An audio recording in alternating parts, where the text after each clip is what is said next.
یہ متکلم جا کر دکانوں پر بھی جائے گا اور کارخانوں پر بھی جائے گا، ہر جگہ ہمیں تو گشت کرنا ہے، رہبر کو ساتھ لیں گے، ہمیں تو ہر ایک کے پاس جانا ہے، وہ ملوائے گا، تعارف کرائے گا کہ جماعت آئی ہے آپ کے یہاں اور یہ کچھ بات کہنا چاہتے ہیں، کسی مقصد کے لیے آئے ہیں۔ تو متکلم اپنی بات اس وقت جب متکلم بات کرے تو ساتھی ذکر چھوڑ کر متکلم کی بات سنیں۔ یہ کہ بازار میں چل رہے ہیں، یہ بازار ہمارے علاقوں میں بھی تھے، چیزیں چاروں طرف لٹکی ہوئی ہیں، غلط یقین کی آوازیں کان میں پڑ رہی ہیں، وہ تاجر اپنی طرف بلا رہا، کاشتکار اپنی طرف بلا رہا، اور ملازم اپنی طرف بلا رہا، حاکم اپنی طرف بلا رہا، اور ہم ان ساری غلط آوازوں میں ایک صحیح آواز لے کے چل رہے ہیں۔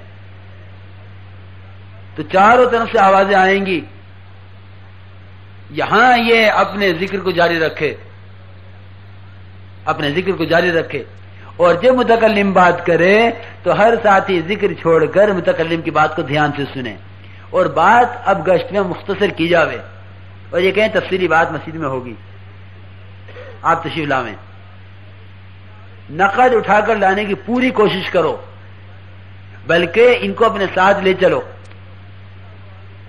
جو ملے ان کو ساتھ لے کے چلو اپنے، کہ آپ ہمارے ساتھ آویں،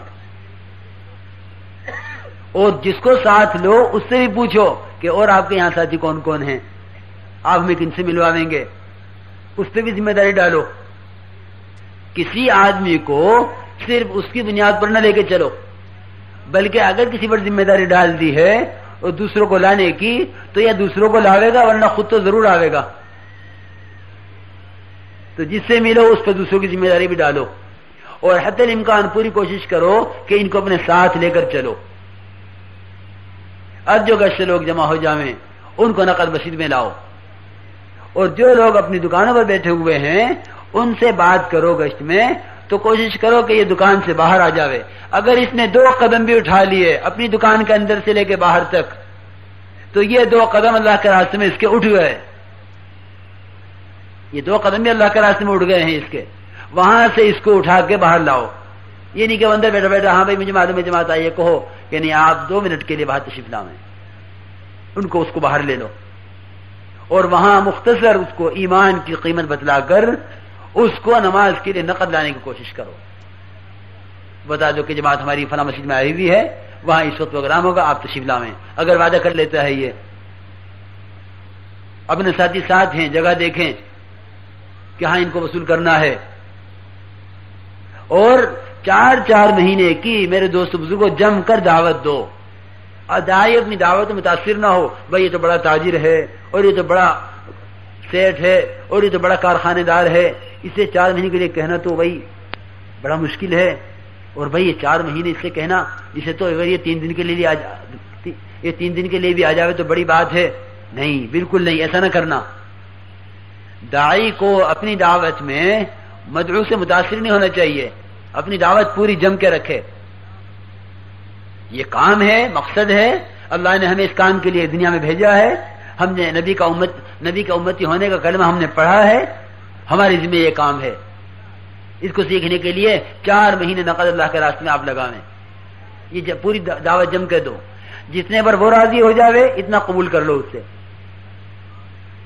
اس کے جتنا بھی وہ راضی ہو اس کا انکار نہ کرو، جتنا وہ تاثر لے رہا ہے اتنا کہہ کے اس سے قبول کر لو کہ ہاں بھائی اتنا تاثر لے رہا ہے، اب اتنے پر اس کو راضی کر لو کہ جی آپ جو نقل مسجد میں آ جاویں ان کو مسجد میں لا کر ان پر یہی محنت کرنی ہے ایمان کی، اور ان کو تعلیم کے حلقوں میں جوڑنا ہے،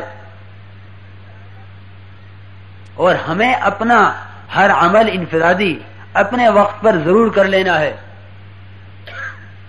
اجتماعی دعوت اللہ کے راستے میں اس لیے نکل رہے ہیں تاکہ اللہ کے بندوں کو اللہ کی ذات کی طرف بلاویں، اور وہ دعوت کے 2 چیزیں، حی علی الصلاح، حی علی الفلاح، اللہ کی کبریائی کے ساتھ اور اللہ کی ذات سے ہونے کے یقین کے ساتھ۔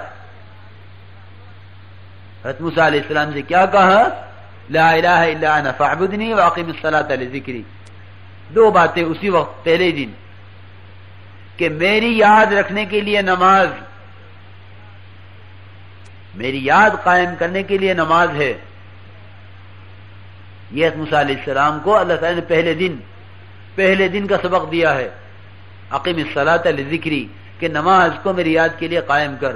جو نماز چھوڑ دے گا وہ اللہ کو یاد نہیں رکھ سکے گا، وہ اللہ کو یاد نہیں رکھ سکے گا. اس لیے نکلنے کا ہمارا مقصد یہ ہے کہ دو چیزیں ہماری بن جاویں، ایک کلمہ بن جاوے، ایک نماز بن جاوے. کلمہ اور نماز یہ 6 نمبر ہیں.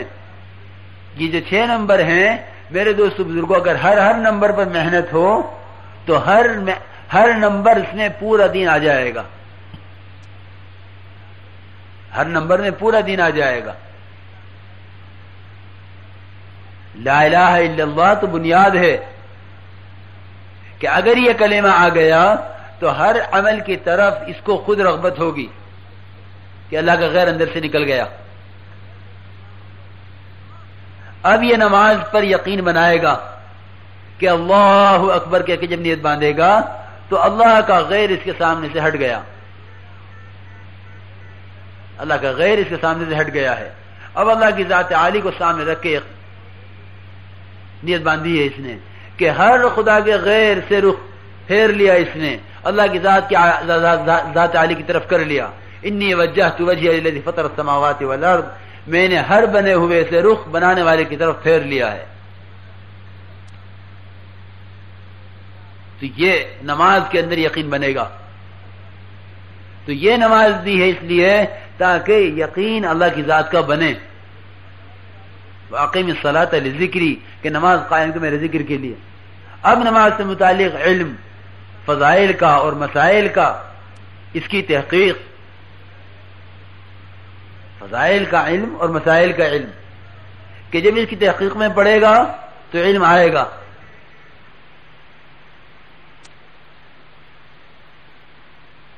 علم، فضائل کا اور مسائل کا، اس کی تحقیق، فضائل کا علم اور مسائل کا علم، کہ جب اس کی تحقیق میں پڑے گا تو علم آئے گا، اور علم سے اس کے اعمال درست ہوں گے.